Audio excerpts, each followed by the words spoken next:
Good, happy Sunday, everyone. It's Sunday, November 29, 2020.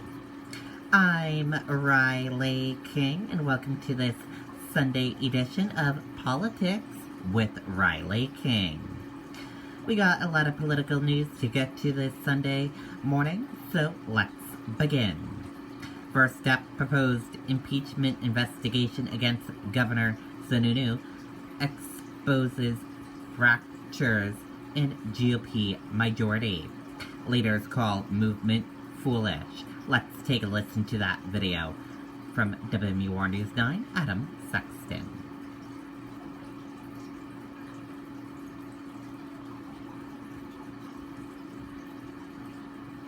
I was referred to Bellwether Community Credit Union as I was having major issues with another institution.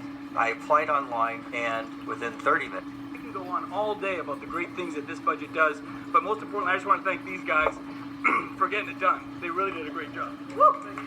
In 2017, there was an undeniable emotional intensity in the budget battle infighting between Governor Chris Sununu and legislative Republicans.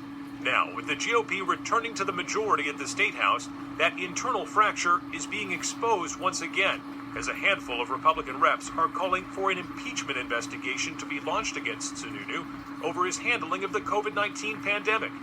In a statement provided to News 9, Representative Andrew Prout said, quote, "This move was not taken lightly. We must restore our government to its constitutional roots with checks and balances where the legislature writes the laws and the executive branch implements them." Just 7 of 400 legislators have signed on to this resolution so far, and some members of the ultra-conservative House Freedom Caucus, who vehemently oppose the governor's emergency orders, are quietly distancing themselves from any discussion of impeachment. NHGOP Chairman Steve Stepanek and Vice Chair Pamela Tucker released a joint statement calling the idea of investigating the governor foolish, saying, quote, "Talk of impeachment is a severe obfuscation of the reasons granted staters elected Republicans on November 3rd. Many rank-and-file House Republicans are scratching their heads over this move, having spent the last 4 years defending President Donald Trump from an impeachment effort they believe was about overturning the results of the 2016 election. They're not about to turn around and try to do the exact same thing to their own governor, who very likely helped them win their own elections in 2020. Some of those reps, some of those 7 reps actually attended different photo opportunities with the governor to be able to be featured on a mail piece with him or a digital ad. In Concord, Adam Sexton, WMUR News 9. Okay, and there you go on that video and that report. Lawmakers in Concord craft legislation to allow bulk purchasing for adult vaccine. Practice in place for prediction vaccines. Let's take a listen to that video from WMUR News 9, Adam Sexton. I was referred to Bellwether Community Credit Union as I was having major issues with another institution. I applied. Vaccines are front and center in American life in a way they haven't been since the days of Dr. Jonas Salk and the taming of the polio virus. Now, the common enemy is COVID-19, but hopefully its days are numbered as well, as several vaccines are on the way. At the State House in Concord, doctor legislators like Representative Jerry Knirk are working on legislation to reduce the cost of all adult vaccines. Why does Walmart offer such cheap prices? Because they purchase in bulk. Dr. Knirk says by forming a nonprofit association that pools insurance company dollars to buy vaccine doses in bulk, the savings to the state and patients could be immense. It's something that's already done in New Hampshire for pediatric vaccines. And in the pediatric program, we purchase about $38 million worth of vaccines for about $28 million. The savings is roughly about 26%. For the adults, it is estimated that it should be very similar in terms of the degree of savings. This bill already passed in the New Hampshire House, but got lost in the mix of the COVID-shortened legislative session.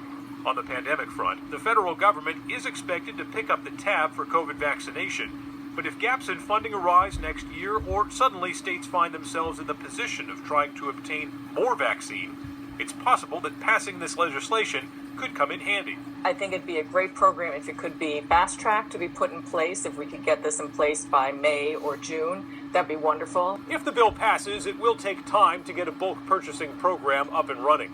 The legislation targets 2022, but Dr. Knurk says if the necessities of the pandemic demand it, lawmakers can work together to try to speed things up.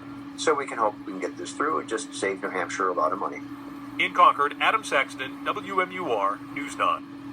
Okay, and there you go on that video and that report. President-elect Biden picks New Hampshire Jake Sullivan to be National Security Advisor. Sullivan, currently Senior Fellow at UNH's Carsey School of Public Policy. Let's take a listen to that video from WMUR News 9, Mike Cronin.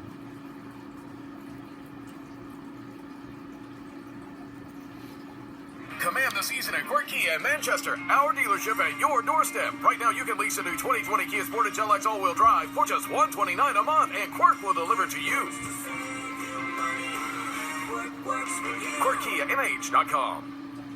President-elect Joe Biden has chosen a Portsmouth man to serve as the country's next national security advisor. At 43 years old, Jake Sullivan will be one of the youngest to hold the position, but Granite Staters who know him say he has the experience and the temperament for the job. He's smart, he's capable, he's likes to learn, he's respectful of expertise, which I think is really important in this kind of role. And he's also calm, which is very important in this role. Sullivan is currently a senior fellow and faculty member at UNH's Carsey School of Public Policy. The school's director says Sullivan will hit the ground running. I would say the biggest shift that I would see in U.S. foreign policy is more of a cooperative approach with dealing with challenges. Sullivan was Biden's national security advisor during President Obama's second term and was one of the key negotiators in the initial talks that led to the Iranian nuclear deal. Vice President Biden was very involved in those talks and I'm sure had a very close and intimate and very positive working relationship with Jake. Former Congressman and Ambassador Dick Sweat says Sullivan will make New Hampshire and the country proud. Jake possesses the maturity and the breadth of experience that is required for that position. In a tweet today, Sullivan said, quote, President-elect Biden taught me what it takes to safeguard our national security at the highest levels of our government. Now he has asked me to serve as his national security advisor. In service, I will do everything in my power to keep our country safe. Sullivan is being appointed, so his post does not require Senate confirmation. Reporting live, Mike Cronin, WMUR News 9. Okay, and there you go on that video and that report.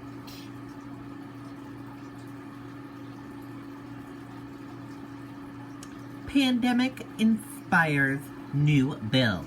Let's take a listen to that video right now.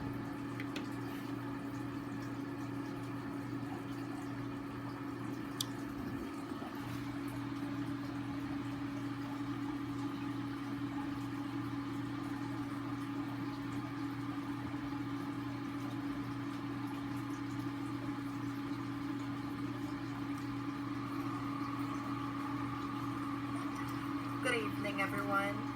I'm Riley King, and welcome to this evening news report right here on the Riley King Network. Let's begin. Pandemic inspires new bills. Lawmakers will gather at the University of New Hampshire on Wednesday to be sworn in, choose leaders, and elect a Secretary of State and Senate Treasurer. Also, lawmakers have begun drafting hundreds of bills for the upcoming session. More than 700 requests for legislation have been filed by House lawmakers, and while only the titles are currently public, at least a dozen appear to have been inspired by the pandemic. senators have until December 15th to put in their drafting requests. And that does it for this news report right here on the Ryan Lee King Network. I hope you all have a great rest of your evening, and I'll see you back here tomorrow for another news report. Good night, goodbye, everyone. Okay, and there you go on that video and that report. Representatives propose move in more oversight of absentee voting and provisional ballots for New Hampshire. Legislature drawing up a proposal.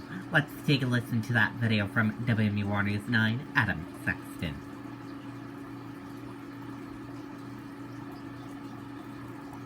I joined Bellwether Community Credit Union 2 months ago. When we first got closed down, I was afraid that we were going to end up. While they can't meet under the Golden Dome just yet, newly elected legislators are already at work drafting legislation for the year ahead.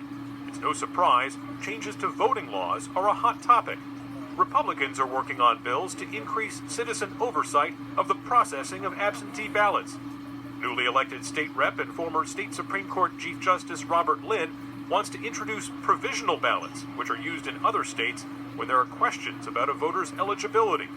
And the student vote will face renewed scrutiny as Representative Al Baldessaro plans to file legislation that would give in-state tuition to out-of-state college students who register and vote in New Hampshire. Either you're a resident or you're not. So this is just one way there to fix, the students here, because if they want to be staying in New Hampshire, it's only right that they get in-state tuition. Less splashy proposed changes include requiring town and city clerks to make available electronically the list of voters who've requested, been mailed, or returned absentee ballots. All we're saying is a document that is already available to candidates will be made available electronically instead of having to drive to the town clerk, hand them $2, and give me a paper copy. State House Democrats may be heading into the minority, but they're filing some of their own voting bills. Given the relatively smooth transition the state made to an expanded absentee voting process and the massive turnout it generated, some reps are looking to make a renewed push for no-excuse absentee voting. And we had a huge amount of absentee voting, yes, but you can't claim that it helped one party or the other. Who it helped is it helped the people in New Hampshire, because more people voted in record numbers, and I think that's what both sides of the aisle want, is the more people vote, the better it is for everyone. In Concord, Adam Sexton, WMUR News 9. Okay, and sounds good, and there you go on that report. Hinch unanimously nominated to be the next speaker by incoming New Hampshire House GOP Majority Caucus. Full House to elect next speaker on December 2nd. Let's take a listen to that video right now. Outreach has been a member of Bellwether Community Credit Union since 2013. One of the other banks wasn't Representative Dick Hinch, House Republican leader, is poised to become the next Speaker of the New Hampshire House, following a unanimous vote from the newly elected GOP caucus. You know, I was absolutely humbled and honored. It was a unanimous vote, became a one-vote cast. Hinch, a Merrimack businessman entering his 7th term in the House, faces unique challenges in the session ahead. In addition to crafting a new 2-year state budget, he'll have to navigate between a Republican governor he supports, the increasingly powerful Freedom Caucus within his own party, and opposition Democrats. And at least through the first half of next year, all of this will unfold under the threat of COVID-19. Getting back to work as legislators in a safe way for not only the public, but for the legislators and for the staff, that's absolutely paramount. And we are looking at ways right now to do that. The incoming House Democratic leader, Representative Rennie Cushing, says he has a good relationship with Representative Hinch, and Democrats will still fight hard for their priorities, but the pandemic has to be priority one. We have to confront the COVID-19 crisis. Democrats believe in science, and we're going to follow the lead of, Dr. Fauci and Dr. Chan and try to get this under control. The collective ballot filled out by Granite Staters on November 3rd was a mixed bag, red and blue. Republicans and Democrats could each claim victories. But Representative Hinch believes the message sent by voters on the state level was clear. They do not want to have an income tax, a sales tax, capital gains. They want nothing to do with taxes. Adam Sexton, WMUR News 9.